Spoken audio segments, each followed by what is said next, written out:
Watch out overnight. Clear, very cold, a low of 12 above. Right now, 18 degrees. Your next news update is at 7. And Chicago's Morning Answer with Dan and Amy continues next on AM 560, The Answer. This hourly segment is brought to you by Secure Retirement Radio with host Raj Shah. Sunday mornings at 7 on AM 560, The Answer. This is Chicago's Morning Answer. No, not you. Not you. Your organization's terrible. On AM 560. You are fake news. The Answer.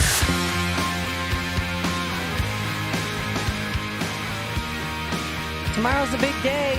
It's only happened twice so far in history. How will tomorrow's vote to impeach President Trump play out? Well, yesterday, Carly Fiorina, remember Carly? You remember Rich Lowry of National Review, what he famously said? And it was so uncharacteristic for somebody as erudite as Rich Lowry. Said after one of the debates, said that Carly Fiorina cut Trump's balls off during a debate.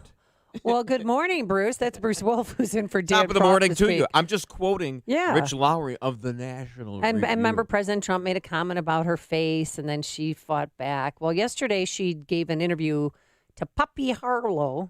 I love that name. How do you give birth to a baby? Like, I'm going to name her Poppy.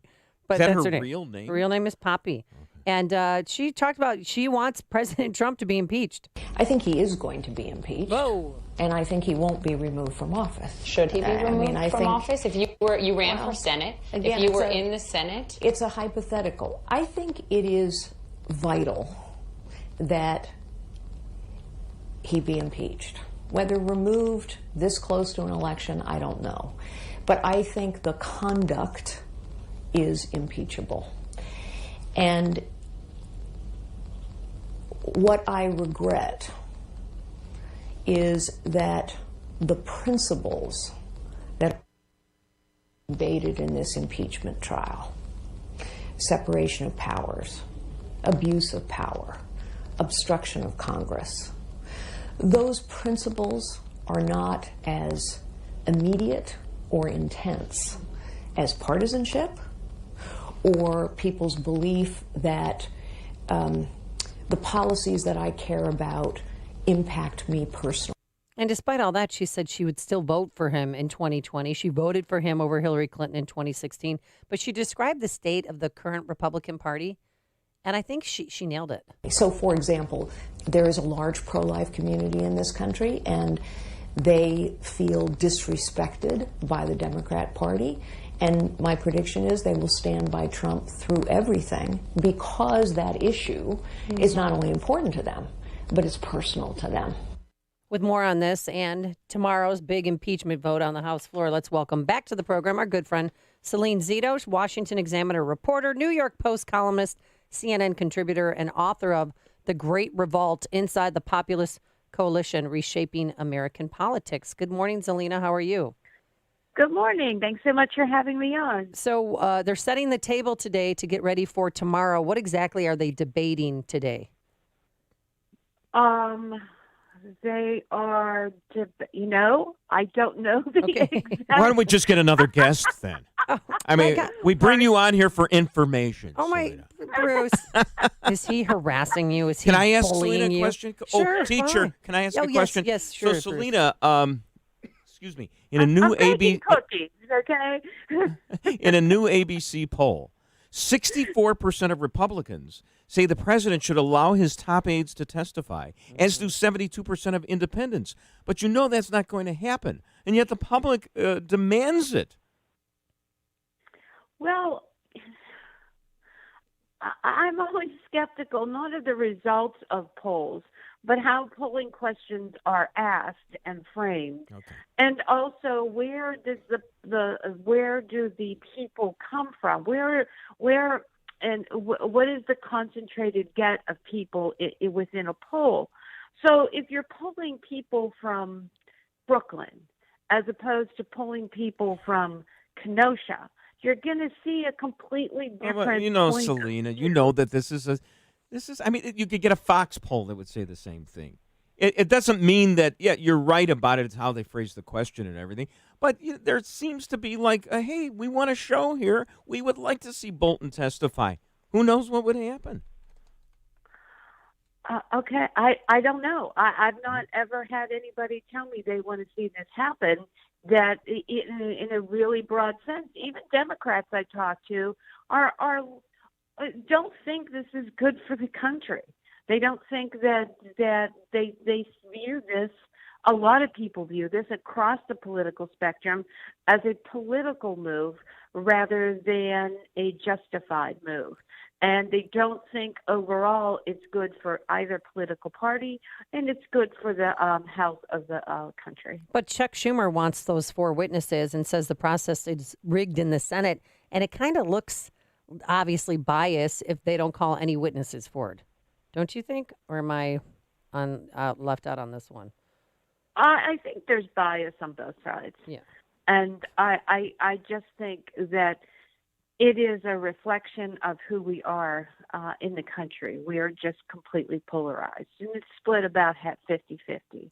And I think that both the House and the Senate represent those broad splits. And I think at the end of the day, nobody's mind's going to be changed all that much. If you like Trump, you don't like what's happening. If you don't like Trump, you got a bag of popcorn and you're cheering this on. And that's where we are, and that's where we've been since November 9th, 2016, when we woke up and found out that he won. Right, and he was shocked, and we were shocked, and I was one of the most I thrilling.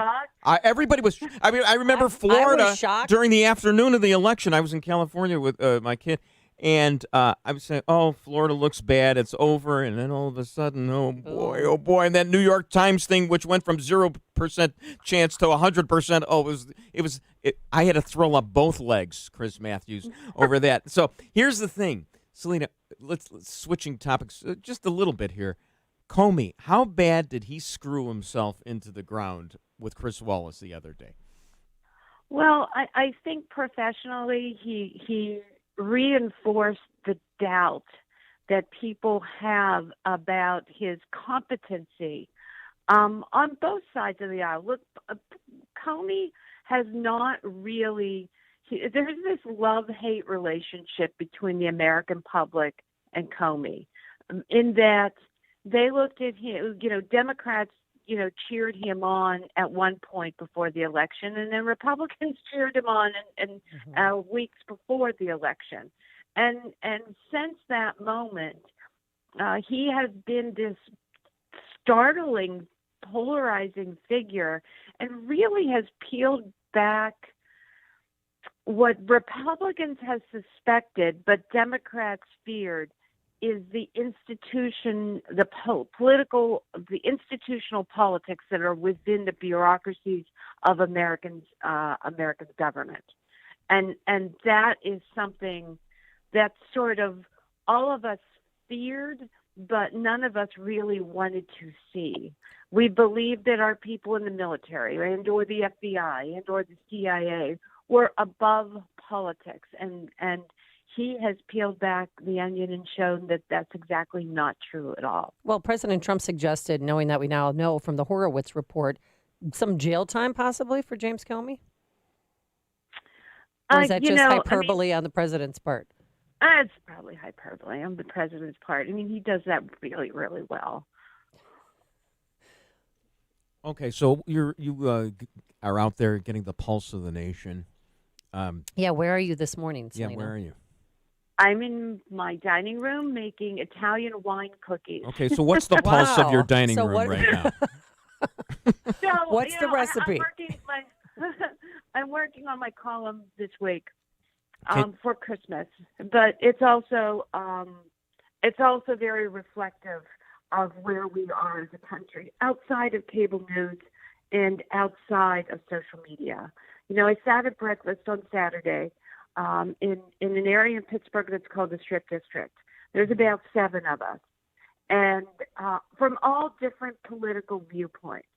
One was a former mayor, a deputy mayor of Pittsburgh. One, is very conservative. One who doesn't care about politics at all.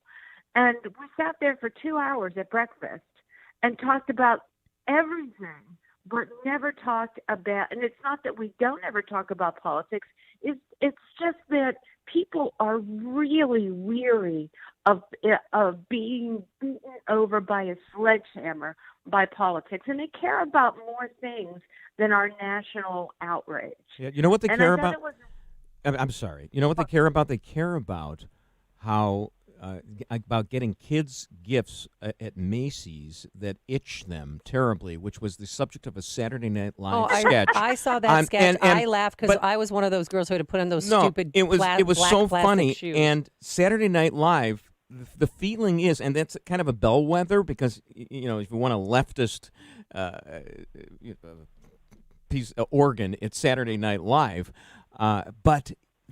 Now it seems like they've realized they're not going to win. To the extent that there was politics, it was like the Democrats are idiots. That was the viewpoint of SNL. I think they did a good job. Actually, I think they did a really good job because comedy is funny when you poke fun of everyone, not just one side. And one of the things that happened at that breakfast the other day, and I thought this was really inspiring, is that this couple from Germany walked in, didn't know anybody, sits down beside us, and barely speaks English, yet they were in America to come to a Steelers game, Buffalo Bills game, and they had been there for 2 days, and they just talked about how wonderful America was and how, warm and gracious people were and how much they loved this country and the people that are in it. And one of the remarks that the young woman said was, if we watch news at home, we would think you people are awful and always fighting. We're sitting here at breakfast with you, and we've been here for a couple of days, and it's the most wonderful place in the world, and your news does your country a disservice.